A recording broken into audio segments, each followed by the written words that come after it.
Hey, welcome back to another episode of the Photographer Mindset Podcast. I'm your co-host, Seth Macy. I'm your co-host, Aaron Manis.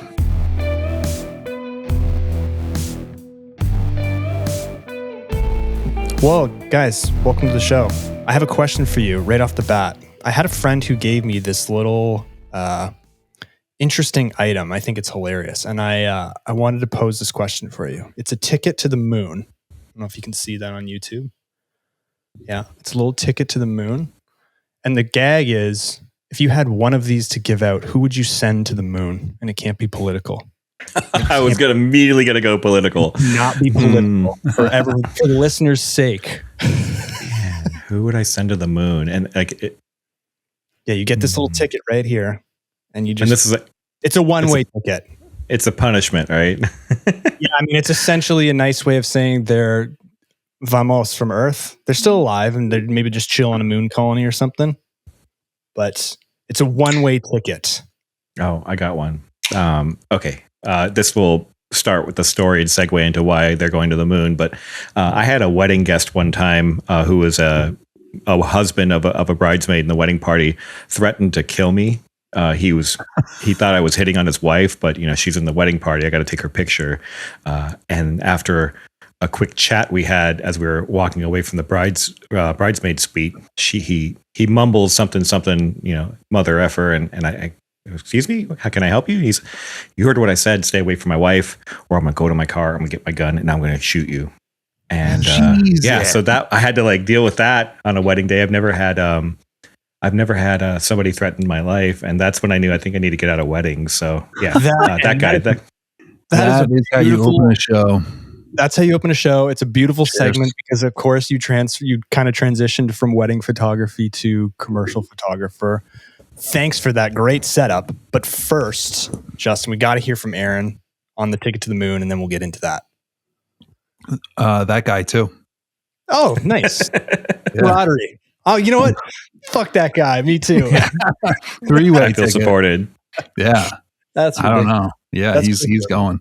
Well, Justin, thanks for joining us today. Thanks for offering your time. Always appreciative of that kind of stuff. Tell us about that transition from wedding photography to what you do now, which is more commercial focused.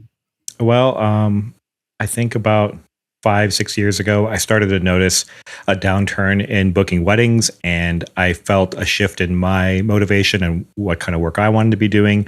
I came from a design background. I was really interested in marketing. And I always thought I would see myself in some kind of agency type of work. And there was some parallels now happening in my photography as I was shifting away from weddings and into that space, more corporate, more commercial, more marketing focused. And after pandemic happened and I'll backtrack even further. So in 2013 I was working for one of the largest employers here in Tucson, and they laid me off, and I started. That's when my villain story started. Our superhero origin story started. I took most of the year to sob about it and kind of gather myself. And that's how I started my business. I worked on my website. I did all my SEO from scratch.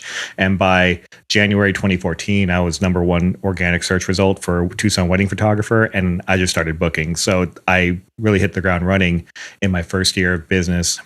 And fast forward to 2019, I get asked to do all the legwork to become a contractor for the company that I used to work for, and I get a purchase order approved. And as of 2019, they're a client of mine. So I went from being laid off by this company to now they've been one of the driving forces of income in my business. And I do a lot of work with them now. It's not as busy right now as it usually is, but that was where I started my transition from weddings into portraits of into commercial work was about 2019. And then 2020 pandemic hit, decimated my business. I had nothing going on for most of that year. What a time to just be able to work out 3 hours a day and then drink a lot of vodka with my friends in the evening remotely. So that was 2020. Yeah. In a nutshell, that's 2020. Yeah. And then I panicked at the end of the year, sold, worked. I renovated my house, got it ready for sale to sell it, and I was going to move to Phoenix. So I sold my house at the beginning of 2021, and in the middle of all this, I was licking my wounds from a pandemic breakup, and I met my now wife, and I moved to Phoenix or Scottsdale for like 2 months, and in that time my work picked up right around March when the first vaccination started rolling out. The phone calls started coming again, so I was coming back to Tucson for work, and then my wife was like, why don't you just live with me? And I was homeless, so yeah, why not? And then we started the family. 2022 our daughter was born, and we went from there. And I decided it was a concerted effort to not be working on the weekends anymore. I wanted to be home. I wanted to work Monday through Friday, 9 to 5. I wanted to keep real business hours. And before, my work had poor boundaries with my free time. And after I got into this space, it opened me up into being a family man. So I feel like it used to be more of my identity was wrapped up in photography, and now I feel like I'm a dad. So that's where I'm at now. That's awesome. Talk to me about sacrifice. You just mentioned you're father of young kids. Your kids? 2 kids. Yep. Our son was born in January. Congratulations. Yeah. Nice. Thank you. So you're running a creative business. You've got young kids at home. You've agreed to do the show today. So we're grateful for that when there's a lot of things pulling at you. Talk to me about sacrifice, and how do you come to accept that you can't do everything?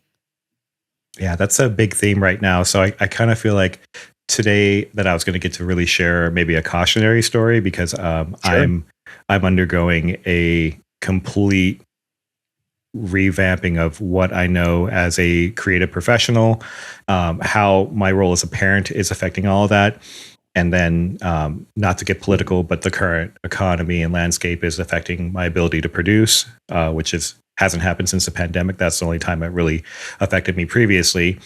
And so I'm really undergoing this complete change in who I am as a creative, because I'm not able to produce the way I had been in the last few years. I had a great run leading into this year, and I just noticed right around the election time and leading into this year, just my work fell off a cliff. And I'm used to being booked up a few times a week.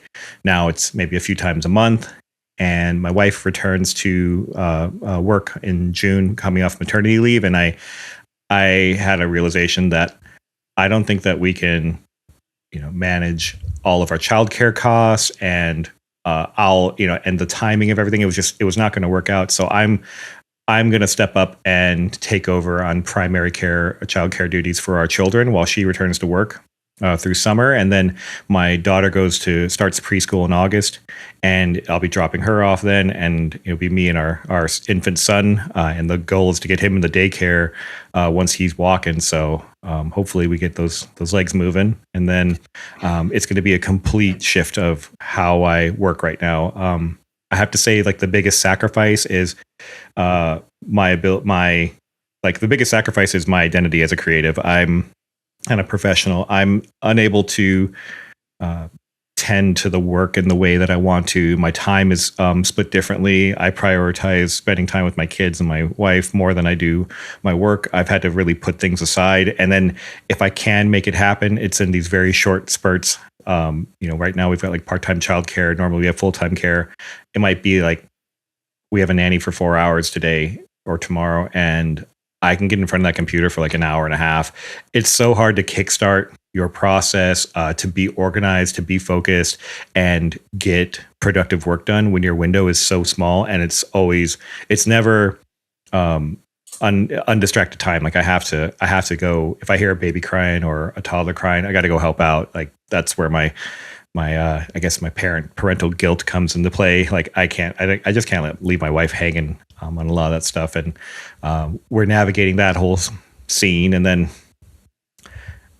so my time is it's very precious. It's mostly focused on my children now. And, maybe it's last night I was up to like midnight, editing photos on my laptop so I can get this work out for a client that I did work for last week. So that's my sacrifice right now is that part of myself is being put to the side. Right on. Aaron? Yeah, I'm nodding my head. I hear him. I have a 9-year-old, so it gets easier. It gets better.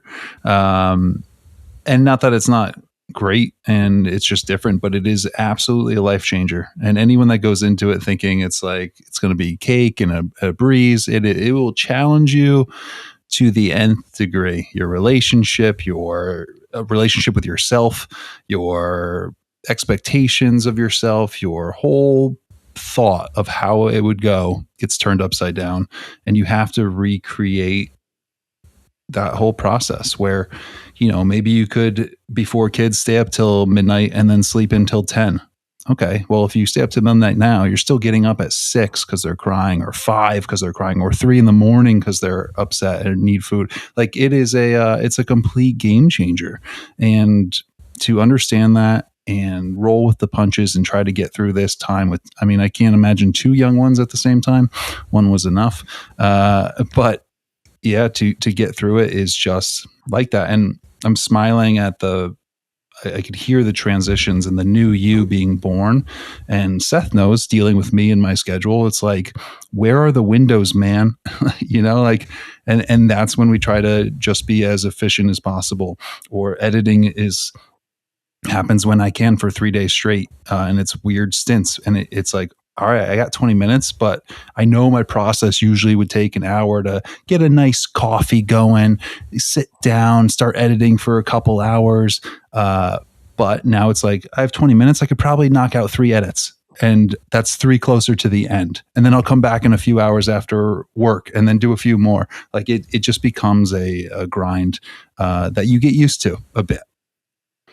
Yeah, it's smart you both identify that, because you could easily fall into the trap of, I can't get into my optimal routine, not worth it. Whereas I feel like the right mentality is 20 minutes is better than absolutely nothing. Yeah, I'm really having to focus on my organization, my project management. I'm really deep into some tools right now that I'm trying to utilize to make sure that my time is spent with focus. Like, maybe you've heard of Notion or some of these project management tools. Notion's one of them. Monday, like they're all project management boards. I'm using one called X Tiles. It's a user manipulated thing where you can make your own board based on, like, I mean, it's pretty much anything I can think of and how I want to organize information. It allows me to do that. And so I'm trying to be good about my system so that when I step into work, that I immediately get into a place of focus, and then I can tackle my list and I can see what's coming out. Now, the hard part right now is I can't even get that done. Like, I can't even like get myself organized. Like, that my organization tool right now is on my to-do list, and that's how backed up I am on just trying to get anything done. So yeah. Here's the interesting right, is that this restrictions force you to optimize and become more efficient, because there's no other choice if you want to continue to do the thing that you love so much in some capacity. If you have infinite free time, or you don't have many restrictions, I feel like there's a lack of motivation potentially to build better systems, because there's just not an inherent need to do so. So I feel I'm liking this conversation at the start here for 2 reasons. One, if people feel like they don't have a lot of time, either due to children or a demanding job, this is relatable, hopefully. And 2, if you're someone who does have a ton of free time, not necessarily, it doesn't have to have anything to do with childcare. Just if you have free time, perhaps this is a way to get you thinking about, okay, let's imagine I had restrictions. How would I build better systems for myself before things get crazy, before life ramps up, before I have tons of clients on my agenda, etc. So I think that, there's kind of 2 different camps here who could be listening. Yeah, I definitely think I'm the most effective I've ever been. Even when I was at my peak the last 2 years, very busy, probably like threefold over previous years, my business years, I managed the work better than I ever had. I had systems in place. I got in and out of work quickly. I would delegate parts of the work that were maybe menial or not as important to me to spend as much time on. So I employed an editor who was editing work for me, where he followed my style to a T, and I was doing a lot of commercial work, so I didn't have this artistic attachment to what the final result looked like. So I only cared about the the production of the work, so that it was completed and delivered on time. So that became a focus, and I got more business minded, where I started looking at ROI. Like if it didn't make a certain amount of money based on the time and effort that I put into it, then I had to cut. I had to fine tune parts of the process to make it more effective for my time. Like it was all about converting time into money at the most effective sense. And if something took me out of my ability to produce for more than several hours, then it's worth it at that point to subcontract that portion of the work out to somebody else who can help and deliver the results I needed. So I had always been poor about work-life balance. And I had a previous relationship where I had a partner living with me with her son, and I started my business in the middle of all that. And I didn't know how to. I was always away from my partner and trying to grow my business. And it was a mistake that I learned now how to better manage that time, and that I had a hard cutoff. If it was 5 o'clock, it was time to put down work, go cook dinner, like hang out with my family. And I was very adamant about maintaining those boundaries, in which I didn't do that before. And I think, starting this business at 30, and now I'm turning 42 next month, I've just learned better to have better boundaries and make sure that people get the best parts of me and most effective parts of me as a partner, parent, employee, or creative. Yeah, there comes a time where you trim the fat too, and you start to realize like, whoa, I just lost a ton of available time in my day, and maybe there's certain niceties you had, like a trip to go get coffee every morning, but you can make coffee at home, right? And save basically 40 minutes of driving. Maybe it's binging Netflix, and that's fine if you have the extra time. But if you don't, maybe that's the thing that's got to go. And if you want to stay focused on where you want your priorities to lay, I just feel like as adults, you get to a point where it's like, okay, certain things are going to have to be cut out. This isn't living for free in a college dorm with all my buddies and nothing but time. Like I got to cut out some of the fun stuff and really focus and set down boundaries for myself so that I can get that workout in. And maybe that workout for a couple of years when you have young kids means it's in-home thing. You buy a couple of kettlebells and you bust it out with one of 9,000 programs on YouTube for free. There's just a million different things that you can take a look at, audit, and say, how can I make this more efficient, still get 90% of the return, and just keep on going. And I think that's an important piece too, where you just have to be real with yourself. If you want to continue the business, keep it survive. If you want to keep the passion alive, if you want to keep your hobbies, you might have to look at some of that extra stuff that you typically would do and be like, I'm going to cut that Netflix account because the temptation, I don't even want the temptation. I don't want to even be able to surf it and look through it. Like I'm just going to cut it and save the $15 a month, and I'll return to that when I have some time. Can't cut Netflix. What? Yeah, you can. You can. That's how I edit, though. I got to watch a movie while I'm editing photos. I can actually do both pretty well. Yeah, it's. We'll move on to some other things, but I just want to. It's so interesting to hear you say, after saying this is essentially the least amount of free time you've ever had, you then went on to say this is the most effective I've ever been, and that. There's so much in that statement that I just want people to think about. Rewinding a bit, you talked about, switching from the wedding photography genre over to the more commercial side. I'm curious to know what some of the biggest challenges were for you. And this could apply for photographers who aren't necessarily beginners, but who want to switch over from a genre that they're currently excelling in to something that they're essentially a rookie in. What were some of the challenges you faced, and what advice would you give to people looking to just change the genre they're in? And I guess I can't say I was like a complete rookie. I think I ran parallel to these types of works over the course of my career. Like, yeah, my focus was wedding and portraits. However, a business might reach out to me, a corporation. I might cover an event. I might, like these shoots were happening. I did editorial. I was shooting features for magazines, local magazines. Like all this stuff came up in my career. One of my clients was an organic produce grower. I did a lot of marketing based work for them, some high profile video projects for them, and I had experience in the space, but I knew there was like another level of production and quality and deliverable that I was after. I'm still after it, but I think my biggest challenge was learning about working as a member of a team, or having people work with you. I think as photographers, videographers, we can be solo operators a lot, and we take on every part of the process. We are, we're the salesperson, we're the creative director, we're the DP, we're all these roles, and then we're our own assistants, and we go and move gear around, and we lose time, and just those things make you ineffective. And I want to get the most results I can for my clients, based on the deliverables and the meetings that we have leading up to the work that we're doing. So, brain farting here. I'm like. So I have like so few brain cells to go around. Sometimes I'll just lose train of thought like mid sentence. But honestly, that's a complete thought. It's complete yeah, thought. yeah. So my challenges are learning how to work as part of a team or have a team under you, and that's a new skill that I had to exercise, because I'm not used to telling. Initially, I wasn't used to telling people like how to do things for me, like moving. And I still have to break myself of that mindset. Like I'll see a light stand not set up exactly how I want it, and I'll walk over and I'll adjust the stand, and my assistant's looking at me like, "What the fuck are you doing?" And I'm like, I got it, man. And in my head, it's quicker if I go do it real fast. But then I've learned that I can make things move faster with my mouth than I can with my hands. That sounds inappropriate, but you know what I mean.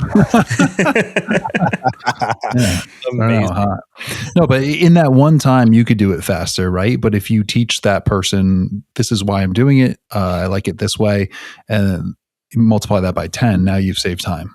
So it is letting go a little bit. It's definitely hard. Seth and I have gone through that with the podcast and giving different people certain roles. Thank you, Hillary, so much for our social media, because it just probably wouldn't exist if she weren't helping us out. And is it always perfect? Yes, Hillary, it is always perfect. But no, sometimes we say like, hey, this is an idea, or look how this turned out, and it's hard. It's hard to have those conversations. Sometimes you want to be so grateful for all the help and all the stuff that they're doing for you, and you don't want to like shit on their creative process at all. But sometimes at the end of the day, it's our business, and we have to be a leader. We have to be directive, and she is great about taking that. So it's like, it makes that relationship so much easier when you do have good people working under you, and they do want your feedback, and they do want to please and make it work for you. Yeah. Very well said. Very well said. I'm going to rewind again. Rewind. People might have been like, oh, why'd you skip over that? Don't worry. We're coming back to it. You had mentioned that in 1 year you had gone to being the most organically searched wedding photographer in your area. Is that correct? Did I hear you correctly? Yep. I'm wondering if, we're not proponents of, we speak about this a lot. We don't like giving people the recipes, step 1, step 2, step 3, because you don't learn anything. But I'm curious to know if you could share some of the concepts that went into making that secret sauce, so that people can can apply it in their own genre or in their own way. Yeah, and the funny thing is I am going to be a prime example of not taking your own advice. The things that got me here are things that you kind of run out of practice once your business starts firing on all cylinders. Being sole operator, you tend to let things go to the side. And so, what initially got me into that Google organic ranking was I built out my site.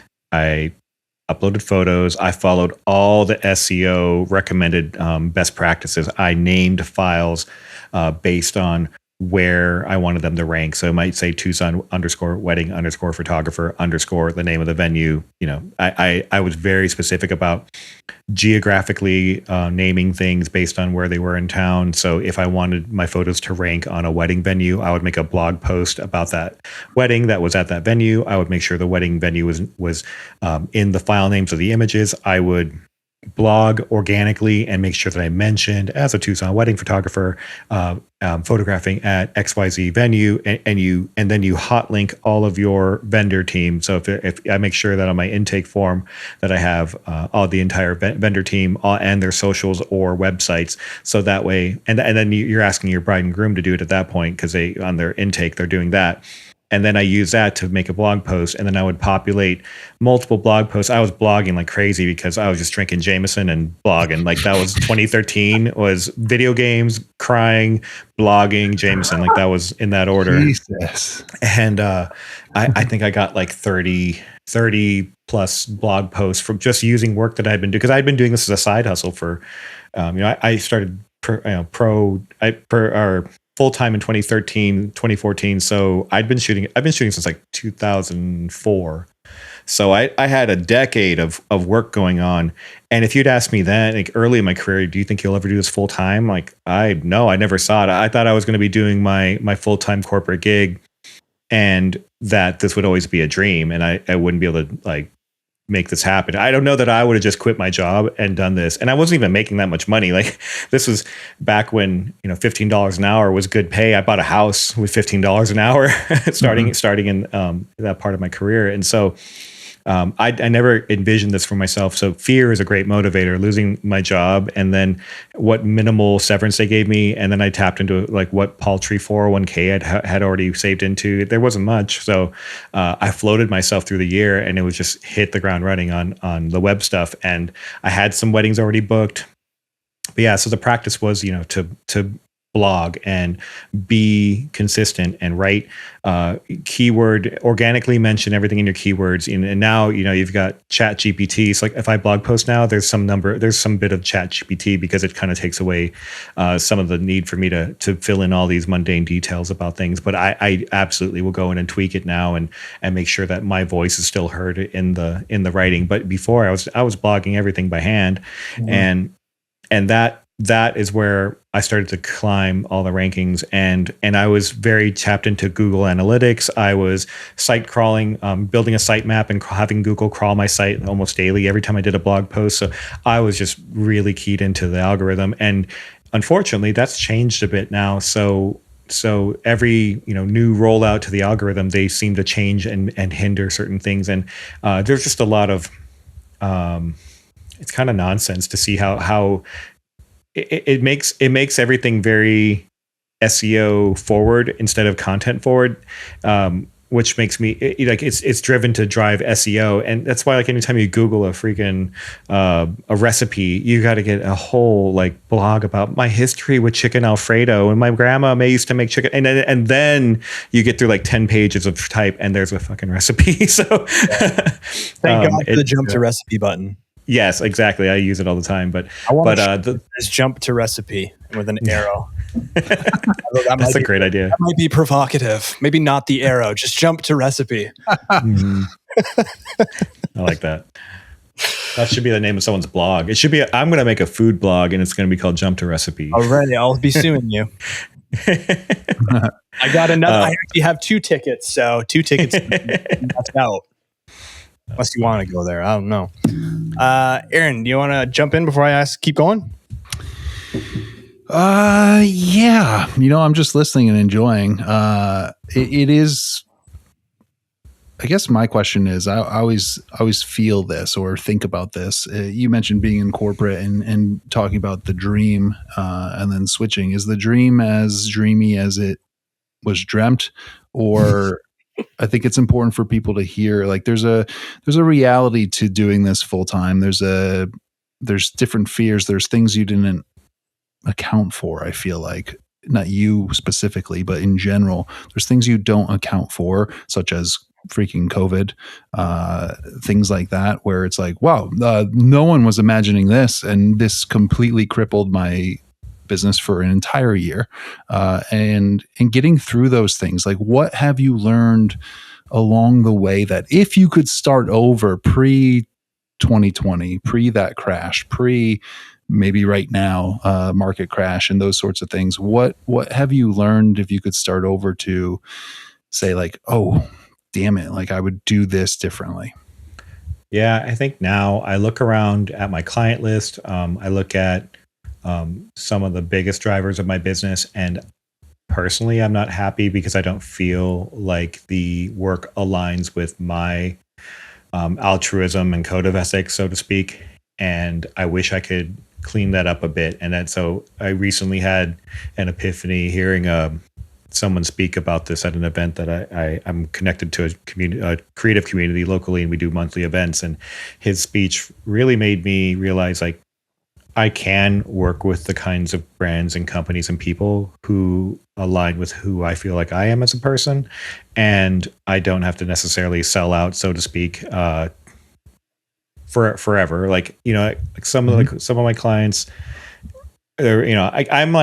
I'm a conundrum of being anti-establishment, but also being a capitalist and just kind of caught in the middle of all this. Like, there's things I don't like about big corporations, but then I got a family to feed. So end of the day, like, I'm taking pictures of people. I'm not like, I'm not pressing the buttons that they're pressing. It's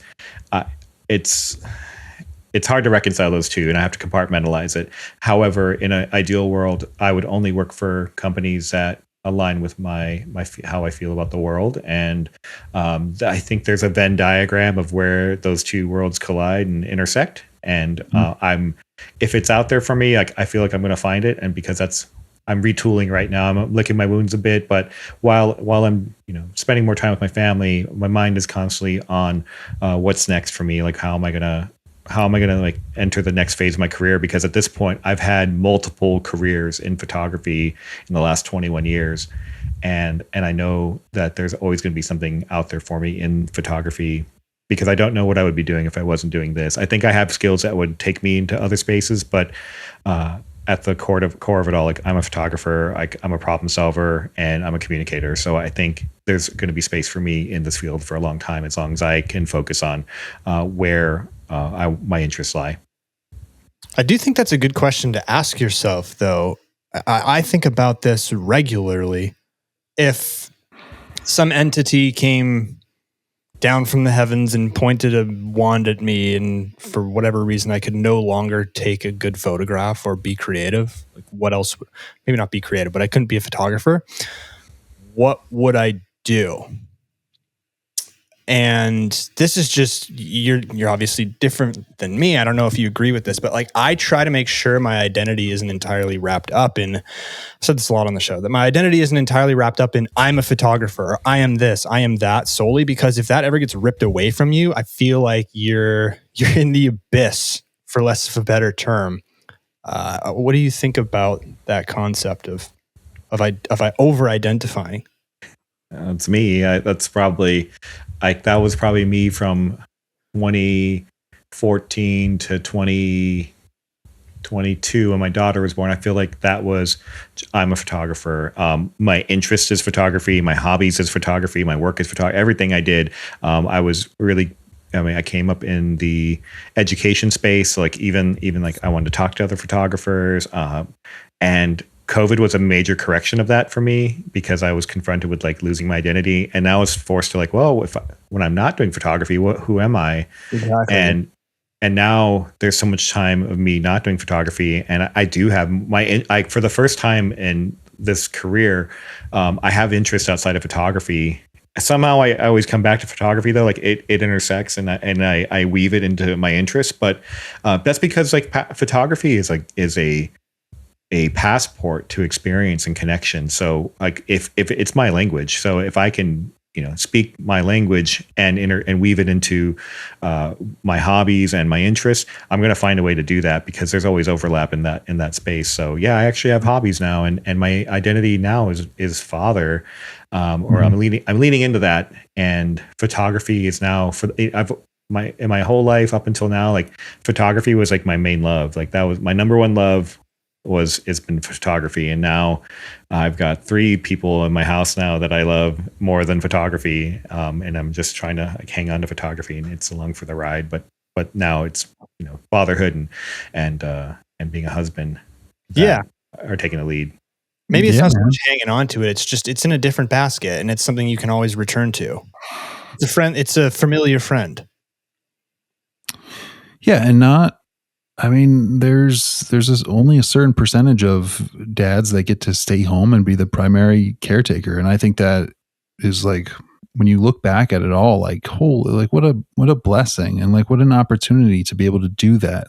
There's not many that can say that. And I'm jealous of that and that time, in a sense. It's freaking awesome. I mean, you'll never forget that those phases in that time period. So that's something that a lot of people miss. So I think, there's no solution always. There's trade-offs. And in this case, like, one door closes for a bit, one door opens for a bit, and it's still all good if you make it all good. Yeah, Right? and I have like a lot of mixed feelings about it in terms of like it's like turning off a part of my brain, part of what drives me, and how I structure my life. And so it's not even like this is how it's going to be forever. It's just a phase, a time in my life that I have to like seize a hold of this moment and make sure we're making the right decisions for our family. Luckily, my wife has a great job, career, and she's been with the company for a decade, and they're the reason why she's off of work for 6 months on maternity leave. So I feel very lucky in that respect, but also my wife signed up for a version of me and my ability to do things in our house and for our family that interweaved our goals for what we have in life. And a part of me is going to feel a certain way if I'm not able to meet that end of the bargain. But we've talked about it, and our children are the most important thing right now. And this is just a phase. Like I don't need any, like, I don't want any pats on the back. Like, it's just like, this is parenthood. It's thankless, like, and it's thankless, and it's joyful all in the same breath. And I am very lucky that I'm in a position that I can do that. And I know it's just going to set up the next stage of our lives as parents, and me as a creative professional. So I'm ready for my next act. And I'm using this time now to think about how to, make that next act happen, what methods I'm going to use, like my networking, my marketing, like that's all where my brain is at right now, on top of like being a parent.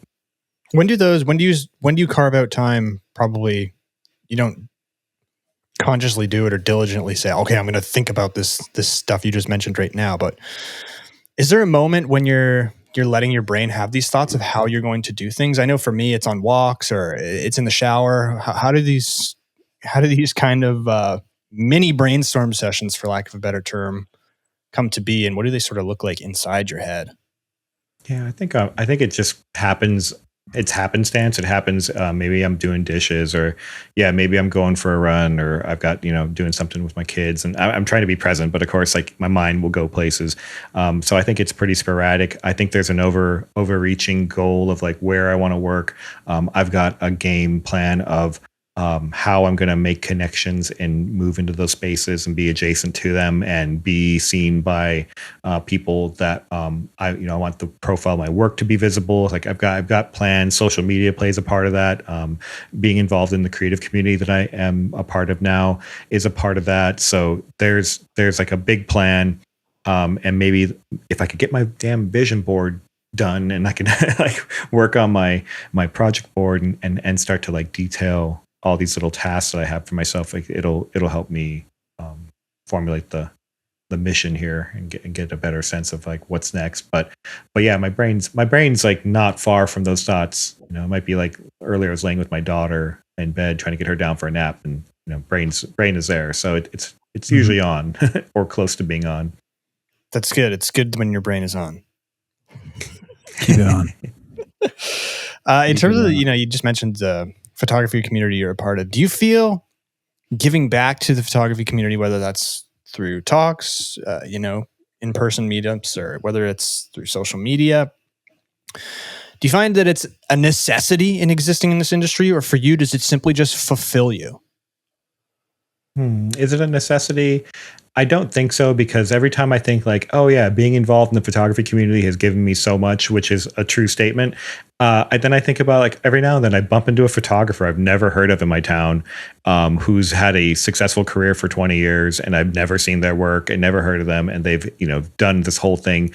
Maybe that we have a few mutual acquaintances, but those people are out there. There's so many. For every photographer that you've heard of, there's probably like 5 more who just don't do any of the social media stuff. They're on long-term relationships with retainer clients or clients that they work with regularly, and they just don't exist in the photosphere as we know it.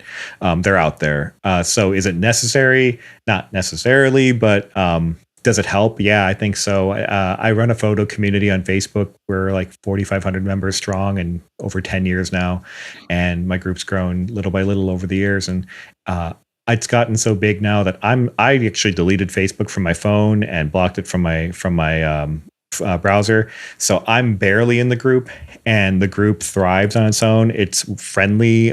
It's generating commerce. It's making friendships. Like there are people in the group who met because they have a studio together because of the group, and that community has generated commerce for a whole like ecosystem of people that otherwise would not have been connected. There's referrals in the group like regularly. I've booked work through the group. I've been referred work because I run the group. So there is a lot of benefits to being involved in the photography community. And I do like to I used to think, keep my head down. I'm not competing with anyone else. I don't want to see someone else's work and be influenced by it and have it change what I'm doing. I'm only competing with myself. And then when I got involved with photographers more, it became like I'm inspired by work that other people are doing. I'm curious about their processes. I'm rooting for their success. Like there's all these things changed, and I realized like there was a lot that I was missing out on by not being involved with other photographers, because otherwise it's a really lonely space to be in if you're not, as far as who do you connect with? You're not working at the water cooler. You don't get the water cooler to go chat. Right. What was the catalyst for that mind shift? Started as a group. I needed second shooters for weddings initially, and then I went to WPPI in Las Vegas back in like 2014. I think was the first time, 2015. And I just thought this was really cool, like interacting with other photographers. Like I want to be, and photography has been a part of this, but like whenever there's something going on, I want to be closer to the action. And I don't know if anyone else has this kind of curiosity about the world or uses photography as their means to do it. But I was really into motorsports when I was 20. And then when I got my first camera, and I remembered thinking like, next time I come to this event, I don't want to be in the stands. I want to be on the track, as close to being part of the action without being the action.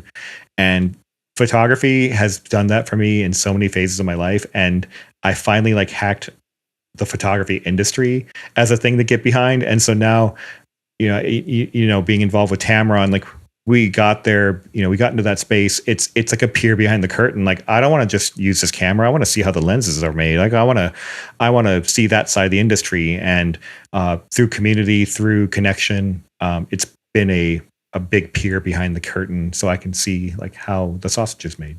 And I'm curious, so I want to see it. Yeah, you're curious. It's interesting. I was going to ask you what non-technical skill you would credit yourself with for helping you the most grow as a creative. For example, I was going to use I feel I'm creative. I have a willingness to be a beginner, and I was curious to know what yours was. Is it curiosity or is it something else?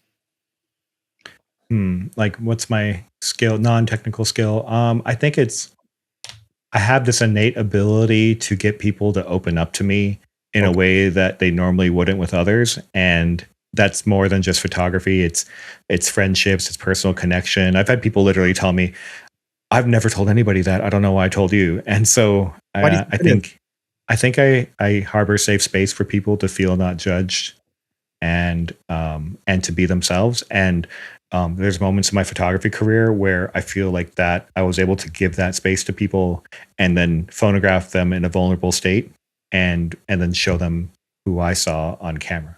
And I think that's more like a personality thing. That's who I am as a person. But if it's a skill, something you can work on that isn't technical. That's exactly what I was considering as an answer. Yeah. That's exactly, something like that. The ability to get people to open up. That's a skill that many have and many don't.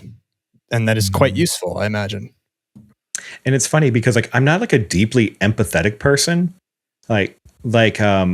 And to give you an example, if I see somebody on a Instagram video getting hurt, you ever watch those takeover videos where the guys are drifting in the intersections and then they take out 3 or 4 people standing on the sides and they get flown across the intersection? Yes, I enjoy that shit. So I have no sympathy for it whatsoever. So I'm not deeply empathetic. Well, if you're gonna run with bulls and you get gored, that's it. What do you expect? Yeah.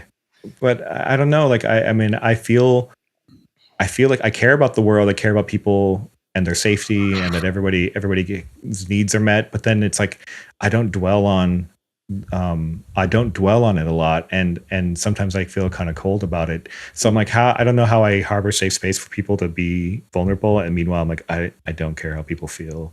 I don't know. It's so weird. It's conflicting in me. That is a form of empathy, though, because it's not your responsibility to bear the burden of others. Mm-hmm. Yeah, that's a good point. And a safe space is, well, I mean, sorry, Mom, but if you bring my mom with some emotional stuff, a safe space being warranted, and she bursts into emotion because she feels so much for me, it's like not what I wanted right now. Like now I'm have to cater to you. So sometimes stoicism or being able to be a rock is exactly the reason people are able to open up and feel like this is safe, because there's not going to be a huge judgment or reaction, even if it's on the same line of sadness or whatever it is. Someone bursts out in tears because you tell them something. It's like, okay, now I got to wait for you to feel better before I continue. Like, it doesn't lend to, I feel like, the ability to really share and just keep going and let that other person really share. Spoken from a counselor. Yeah. Which is very insightful. Yeah.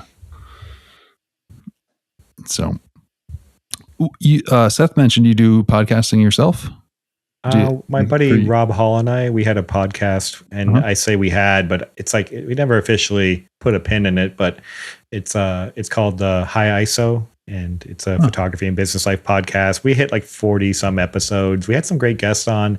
It's all still online, so you can check it out. But we both transitioned out of weddings into the commercial space, and then became parents like within a year of each other, and then had second kids within a year of each other. So just it's one of those things that kind of got put to the side. Netflix.